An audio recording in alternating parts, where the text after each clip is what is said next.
श्री शिवाय नमस्तुभ्यम। जिस प्रकार अनजाने में शिवरात्रि का व्रत करने से एक भील पर भगवान शंकर की अद्भुत कृपा हुई, उसी प्रकार भगवान शंकर हम सभी भक्तों पर भी अपनी अद्भुत कृपा बनाए रखें। वे प्रभु हमारा मनुष्य जीवन सफल करें। श्री शिवाय नमस्तुभ्यम।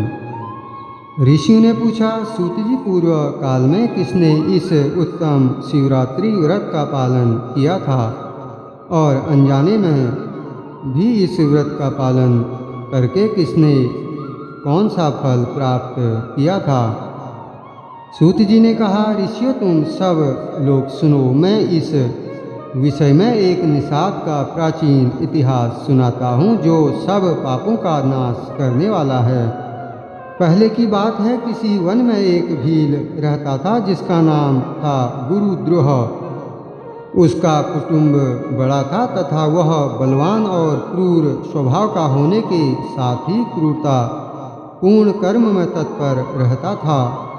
वह प्रतिदिन वन में जाकर मृगों को मारता और वहीं रहकर नाना प्रकार की चोरियां करता था।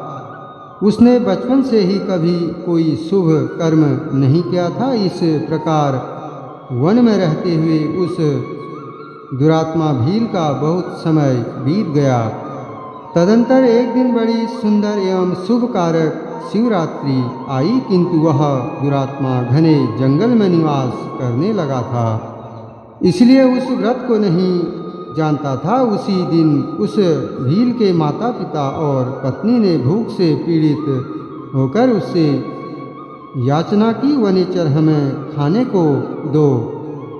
उनके इस प्रकार याचना करने पर वह तुरंत धनुष लेकर चल दिया और मृगों के शिकार के लिए सारे वन में घूमने लगा। दैवयोग से उसे उस दिन कुछ भी नहीं मिला और सूर्य अस्त हो गया। इससे उसको बड़ा दुख हुआ और वह सोचने लगा, अब मैं क्या करूं, कहाँ जाऊं? आज तो कुछ नहीं मिला। घर में जो बच्चे हैं उनका तथा माता पिता का क्या होगा? मेरी जो पत्नी है उसकी भी क्या दशा होगी? अतः मुझे कुछ लेकर ही घर जाना चाहिए, अन्यथा नहीं। ऐसा सोचकर वह व्याध एक जलाशय के समीप पहुंचा और जहां पानी में उतरने का घाट था वहां जाकर खड़ा हो गया। वह मन ही मन यह विचार करता था कि यहाँ कोई न कोई जीव पानी पीने के लिए अवश्य आएगा। उसी को मारकर कृत्य हो उसे साथ लेकर प्रसन्नतापूर्वक घर को जाऊंगा। ऐसा निश्चय करके वह व्याध एक बेल के पेड़ पर चढ़ गया और वहीं जल साथ लेकर बैठ गया। उसके मन में केवल यही चिंता थी कि कब कोई जीव आएगा और कब मैं उसे मारूंगा। इसी प्रतीक्षा में भूख प्यास से पीड़ित हो वह बैठा रहा। उस रात के पहले पहर में एक प्यासी हरिणी वहां आई जो चकित होकर जोर जोर से चौकड़ी भर रही थी।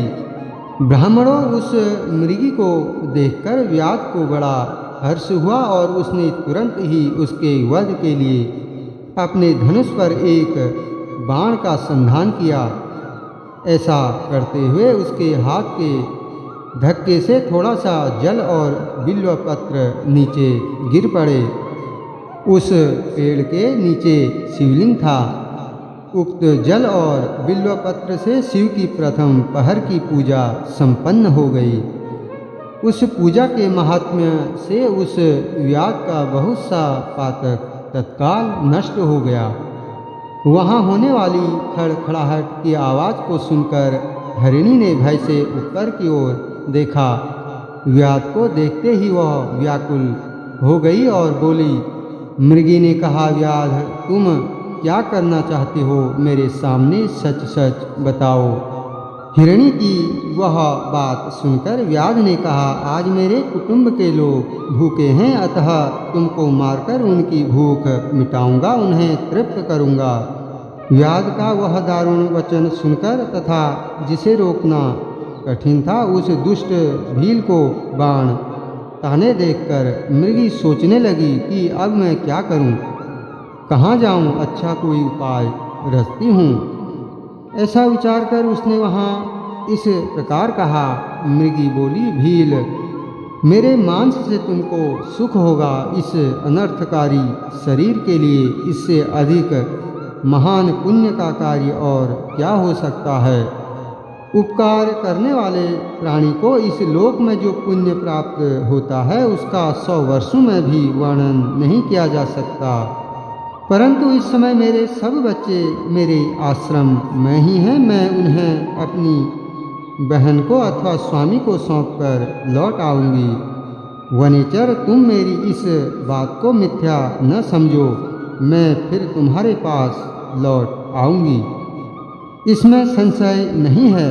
सत्य से ही धरती टिकी हुई है, सत्य से ही समुद्र अपनी मर्यादा में स्थित है और सत्य से ही निर्झरों से जल की धाराएं गिरती हैं। सत्य में ही सब कुछ स्थित है।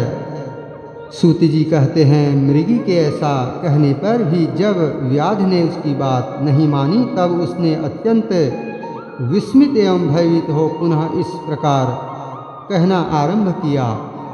मृगी बोली, व्याध सुनो, मैं तुम्हारे सामने ऐसी शपथ खाती हूँ जिससे घर जाने पर मैं अवश्य तुम्हारे पास लौट आऊँगी। ब्राह्मण यदि वेद बेचे और तीनों काल संध्या न करे तो उसे जो पाप लगता है, पति की आज्ञा का उल्लंघन करके स्वेच्छानुसार कार्य करने वाली स्त्रियों को जिस पाप की प्राप्ति होती है, किए हुए उपकार को न मानने वाले, भगवान शंकर से विमुख रहने वाले, दूसरों से द्रोह करने वाले, धर्म को लांघने वाले तथा विश्वासघात और छल करने वाले लोगों को जो पाप लगता है उसी पाप से मैं भी लिप्त हो जाऊं यदि लौटकर यहाँ न आऊं।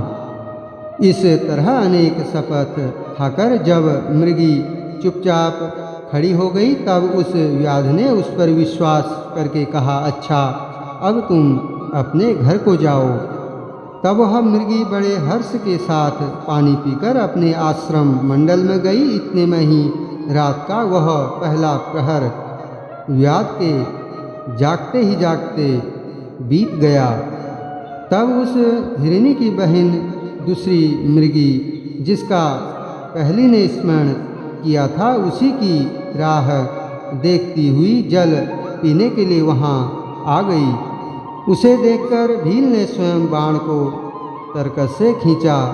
ऐसा करते समय पुनः पहले की भांति भगवान शिव के ऊपर जल और बिल्व पत्र गिरे।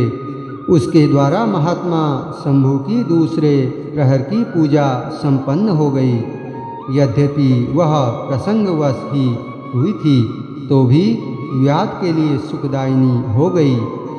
मृगी ने उसे बाण खींचते देख पूछा, वनेचर यह क्या करते हो? व्याध ने पूर्ववत उत्तर दिया, मैं अपने भूखे कुटुंब को तृप्त करने के लिए तुझे मारूंगा। यह सुनकर वह मृगी बोली। मृगी ने कहा, व्याध मेरी बात सुनो, मैं धन्य हूँ, मेरा देह धारण सफल हो गया, क्योंकि इस अनित्य शरीर के द्वारा उपकार होगा। परंतु मेरे छोटे छोटे बच्चे घर में हैं, अतः मैं एक बार जाकर उन्हें अपने स्वामी को सौंप दूं, फिर तुम्हारे पास लौट आऊंगी। व्याध बोला, तुम्हारी बात पर मुझे विश्वास नहीं है, मैं तुझे मारूंगा, इसमें संशय नहीं है। यह सुनकर वह हरिणी भगवान विष्णु की शपथ खाती हुई बोली, व्याध जो कुछ मैं कहती हूँ उसे सुनो। यदि मैं लौटकर न आऊँ तो अपना सारा पुण्य हार जाऊँ, क्योंकि जो वचन देकर उससे पलट जाता है वह अपने पुण्य को हार जाता है। जो जुलूस अपनी विवाहिता स्त्री को त्याग कर दूसरी के पास जाता है, वैदिक धर्म का उल्लंघन करके कपोल कल्पित धर्म पर चलता है। भगवान विष्णु का भक्त होकर शिव की निंदा करता है, माता पिता की निधन तिथि को श्राद्ध आदि न करके उसे सुना बिता देता है तथा मन में संताप का अनुभव करके अपने दिए हुए वचन को पूरा करता है, ऐसे लोगों को जो पाप लगता है वही मुझे भी लगे यदि मैं लौटकर न आऊं। सूत जी कहते हैं, उसके ऐसा कहने पर व्याध ने उस मृगी से कहा, जाओ। मृगी जल पीकर हर्षपूर्वक अपने आश्रम को गई। इतने में ही रात का दूसरा प्रहर भी व्याध के जागते जागते बीत गया। इसी समय तीसरा प्रहर आरंभ हो जाने पर मृगी के लौटने में बहुत विलंब हुआ। जान चकित हो व्याध उसकी खोज करने लगा। इतने में ही उसने जल के मार्ग में एक हिरण को देखा। वह बड़ा हष्ट पुष्ट था। उसे देखकर वनेचर को बड़ा हर्ष हुआ और वह धनुष पर बाण रखकर उसे मार डालने को उद्यत हुआ।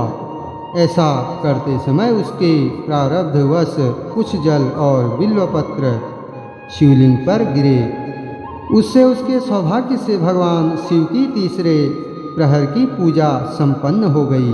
इस तरह भगवान ने उस पर अपनी दया दिखाई। पत्तों के गिरने आदि का शब्द सुनकर उस मृग ने व्याध की ओर देखा और पूछा, क्या करते हो? व्याध ने उत्तर दिया, मैं अपने कुटुंब को भोजन देने के लिए तुम्हारा वध करूँगा।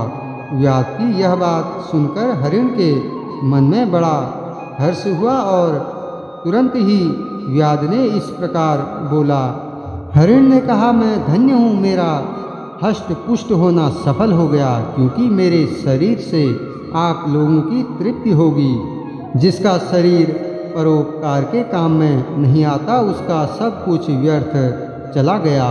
जो सामर्थ्य रहते हुए भी किसी का उपकार नहीं करता है उसकी वह सामर्थ्य व्यर्थ चली जाती है तथा वह परलोक में नरकगामी होता है। परंतु एक बार मुझे जाने दो, मैं अपने बालकों को उनकी माता के हाथ में सौंपकर और उन सबको धीरज बंधाकर यहाँ लौट आऊँगा। उसके ऐसा कहने पर व्याध मन ही मन बड़ा विस्मित हुआ। उसका हृदय कुछ शुद्ध हो गया था और उसके सारे पाप पुंज नष्ट हो चुके थे। उसने इस प्रकार कहा।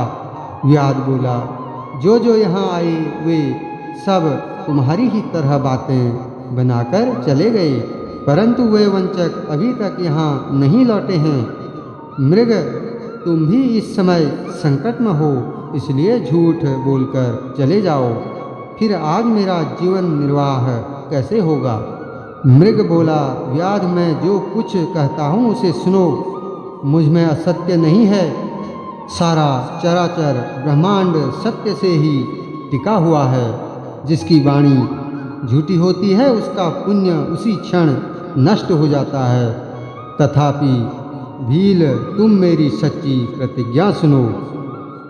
संध्या काल में मैथुन तथा शिवरात्रि के दिन भोजन करने से जो पाप लगता है, झूठी गवाही देने, धरोहर को हड़प लेने तथा संध्या न करने से द्विज को जो पाप होता है वही पाप मुझे भी लगे यदि मैं लौटकर न आऊं। जिसके मुख से कभी शिव का नाम नहीं निकलता, जो सामर्थ्य रहते हुए भी दूसरों का उपकार नहीं करता, पर्व के दिन श्रीफल तोड़ता, अभक्ष्य भक्षण करता तथा शिव की पूजा किए बिना और भस्म लगाए बिना भोजन कर लेता है, इन सबका पातक मुझे लगे यदि मैं लौटकर न आऊं।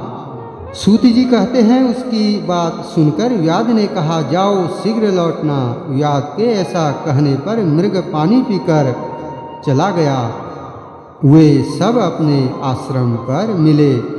तीनों ही प्रतिज्ञाबद्ध हो चुके थे। आपस में एक दूसरे के वृतांत को भली भांति सुनकर सत्य के पास से बंधे हुए उन सब ने यही निश्चय किया कि वहाँ अवश्य जाना चाहिए। इस निश्चय के बाद वहाँ बालकों को आश्वासन देकर वे सब के सब जाने के लिए उत्सुक हो गए। उस समय जेठी मृगी ने वहाँ अपने स्वामी से कहा, स्वामिन आपके बिना यहाँ बालक कैसे रहेंगे? प्रभो, मैंने ही वहाँ पहले जाकर प्रतिज्ञा की है, इसलिए केवल मुझको जाना चाहिए, आप दोनों यहीं रहें। उसकी यह बात सुनकर छोटी मृगी बोली, बहन, मैं तुम्हारी सेविका हूँ, इसलिए आज मैं ही व्याध के पास जाती हूँ, तुम यहीं रहो। यह सुनकर मृग बोला, मैं ही वहाँ जाता हूँ, तुम दोनों यहाँ रहो, क्योंकि शिशुओं की रक्षा माता से होती है। स्वामी की यह बात सुनकर उन दोनों मृगियों ने धर्म की दृष्टि से उसे स्वीकार नहीं किया। वे दोनों अपने पति से प्रेम पूर्वक बोली, प्रभो, पति के बिना इस जीवन को धिक्कार है। जब उन सबने अपने बच्चों को सांत्वना देकर उन्हें पड़ोसियों के हाथ में सौंप दिया और स्वयं शीघ्र ही उस स्थान को प्रस्थान किया जहाँ वह व्याध शिरोमणि उनकी प्रतीक्षा में बैठा था। उन्हें जाते देख उनके वे सब बच्चे भी पीछे पीछे चले आए। उन्होंने यह निश्चय कर लिया था कि इन माता पिता की जो गति होगी वही हमारी भी हो। उन सबको एक साथ आया देख व्याध को बड़ा हर्ष हुआ। उसने धनुष पर बाण रखा। उस समय पुनः जल और बिल्वपत्र शिव के ऊपर गिरे।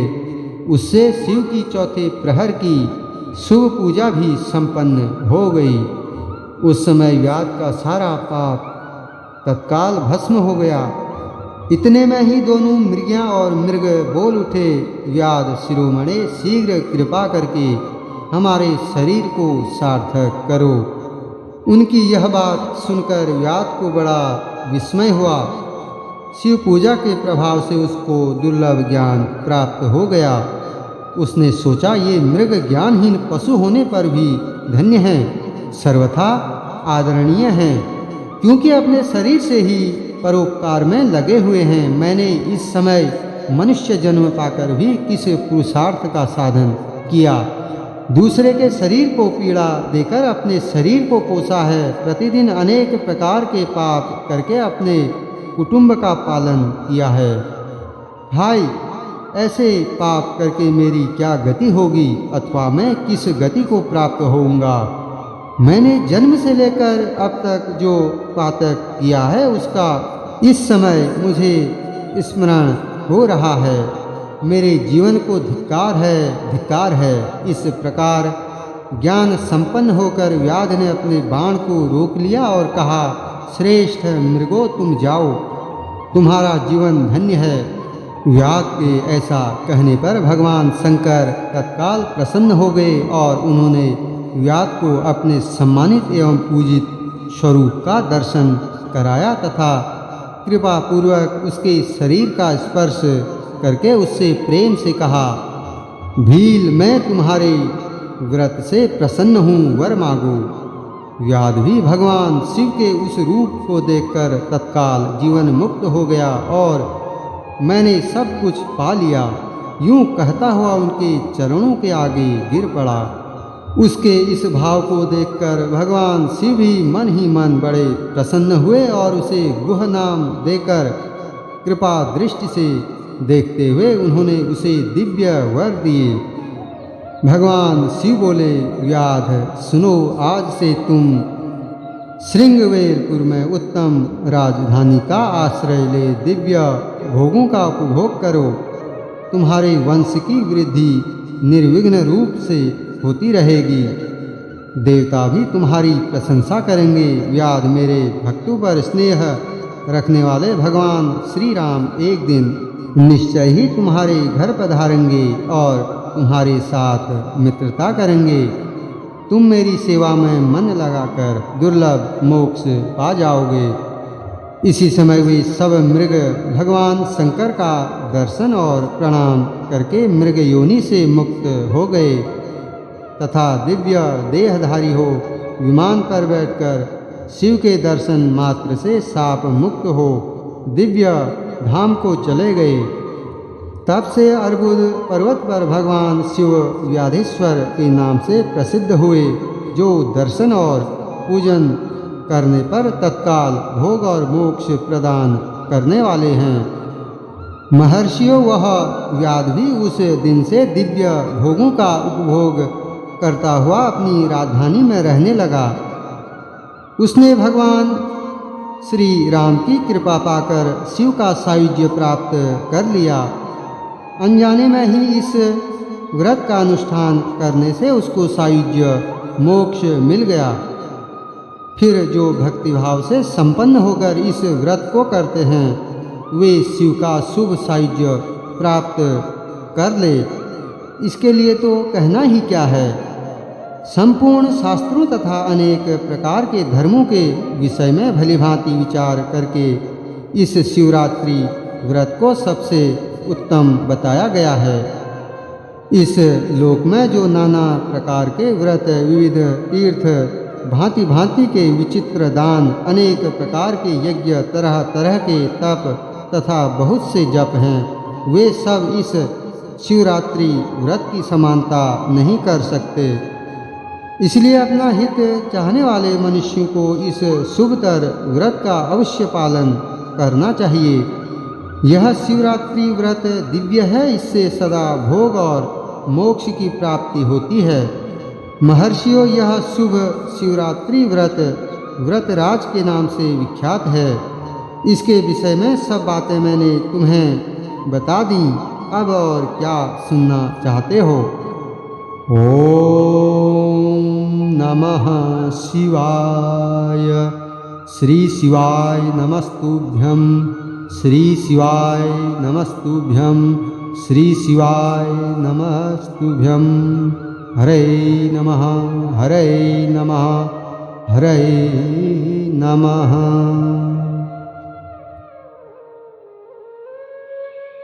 श्री शिवाय नमस्तुभ्यं। ओम नमः शिवाय। भक्तों, अब मैं आपको शिवरात्रि व्रत के उद्यापन की विधि सुनाने जा रहा हूँ। ध्यान से श्रवण करें। ऋषि बोले, सूत जी, अब हमें शिवरात्रि के उद्यापन की विधि बताइए, जिसका अनुष्ठान करने से साक्षात भगवान शंकर निश्चय ही प्रसन्न होते हैं। सूत जी ने कहा, ऋषियों, तुम लोग भक्तिभाव से आदरपूर्वक शिवरात्रि के उद्यापन की विधि सुनो, जिसका अनुष्ठान करने से वह व्रत अवश्य ही पूर्ण फल देने वाला होता है। लगातार 14 वर्षों तक शिवरात्रि के शुभ व्रत का पालन करना चाहिए। त्रयोदशी को एक समय भोजन करके चतुर्दशी को पूरा उपवास करना चाहिए। शिवरात्रि के दिन नित्य कर्म संपन्न करके शिवालय में जाकर विधि पूर्वक शिव का पूजन करें। तत्पश्चात वहाँ यत्नपूर्वक एक दिव्य मंडल बनवाए, जो तीनों लोकों में गौरी तिलक नाम से प्रसिद्ध है। उसके मध्य भाग में दिव्य लिंग तो भद्र मंडल की रचना करे, अथवा मंडप के भीतर सर्वतो भद्र मंडल का निर्माण करे। वहाँ प्राजापत्य नामक कलशों की स्थापना करनी चाहिए। वे शुभ कलश वस्त्र, फल और दक्षिणा के साथ होने चाहिए। उन सबको मंडप के पार्श्व भाग में यत्नपूर्वक स्थापित करें। मंडप के मध्य भाग में एक सोने का अथवा दूसरी धातु, तांबे आदि का बना हुआ कलश स्थापित करे। व्रती पुरुष उस कलश पर पार्वती सहित शिव की स्वर्णमयी प्रतिमा बनाकर रखे। वह प्रतिमा 1 तोले अथवा आधे तोले सोने की होनी चाहिए, या जैसी अपनी शक्ति हो उसके अनुसार प्रतिमा बनवा ले। वाम भाग में पार्वती की और दक्षिण भाग में शिव की प्रतिमा स्थापित करके रात्रि में उनका पूजन करे। आलस्य छोड़कर पूजन का काम करना चाहिए। उस कार्य में 4 ऋत्विजों के साथ एक पवित्र आचार्य का वर्ण करे और उन सबकी आज्ञा लेकर भक्तिपूर्वक शिव की पूजा करे। रात को प्रत्येक पहर में पृथक पृथक पूजा करते हुए जागरण करे। व्रती पुरुष भगवत संबंधी कीर्तन, गीत एवं नृत्य आदि के द्वारा सारी रात बिताए। इस प्रकार विधिवत पूजन पूर्वक भगवान शिव को संतुष्ट करके प्रातःकाल पुनः पूजन करने के पश्चात सविधि होम करे, फिर यथाशक्ति प्राजापत्य विधान करे, फिर ब्राह्मणों को भक्तिपूर्वक भोजन कराए और यथाशक्ति दान दे। इसके बाद वस्त्र अलंकार तथा आभूषणों द्वारा पत्नी सहित ऋत्विजों को अलंकृत करके उन्हें विधिपूर्वक पृथक पृथक दान दे। फिर आवश्यक सामग्रियों से युक्त बछड़े सहित गौ का आचार्य को यह कहकर विधिपूर्वक दान दे कि इस दान से भगवान शिव मुझ पर प्रसन्न हों। तत्पश्चात कलश सहित उस मूर्ति को वस्त्र के साथ वृषभ की पीठ पर रखकर संपूर्ण अलंकारों सहित उसे आचार्य को अर्पित कर दे। इसके बाद हाथ जोड़ मस्तक झुका बड़े प्रेम से गदगद वाणी में महाप्रभु महेश्वर देव से प्रार्थना करे। देव देव महादेव शरणागत वत्सल व्रते नानेन देवेश कृपां कुरु ममोपरि मया भक्त्यानुसारेण व्रतमेतत् कृतं शिव नूनं सम्पूर्णतां यातु प्रसादात् तव शङ्कर अज्ञानाध्यदिवाज्ञानाज्जप पूजादिकं मया कृतं तदस्तु कृपया सफलं तव शंकर। अर्थात देव देव महादेव शरणागत वत्सल देवेश्वर, इस व्रत से संतुष्ट हो आप मेरे ऊपर कृपा कीजिए। शिव शंकर, मैंने भक्तिभाव से इस व्रत का पालन किया है। इसमें जो कमी रह गई हो वह आपके प्रसाद से पूरी हो जाए। शंकर, मैंने अनजान में या जानबूझकर जो जप पूजन आदि किया है वह आपकी कृपा से सफल हो। इस तरह परमात्मा शिव को पुष्पांजलि अर्पण करके फिर नमस्कार एवं प्रार्थना करे। जिसने इस प्रकार व्रत पूरा कर लिया उसकी उस व्रत में कोई न्यूनता नहीं रहती, उससे वह मनोवांछित सिद्धि प्राप्त कर लेता है। इसमें कुछ भी संशय नहीं है। श्री शिवाय नमस्तुभ्यं, श्री शिवाय नमस्तुभ्यं, श्री शिवाय नमस्तुभ्यं। ओम नमः शिवाय। हरे नमः, हरे नमः, हरे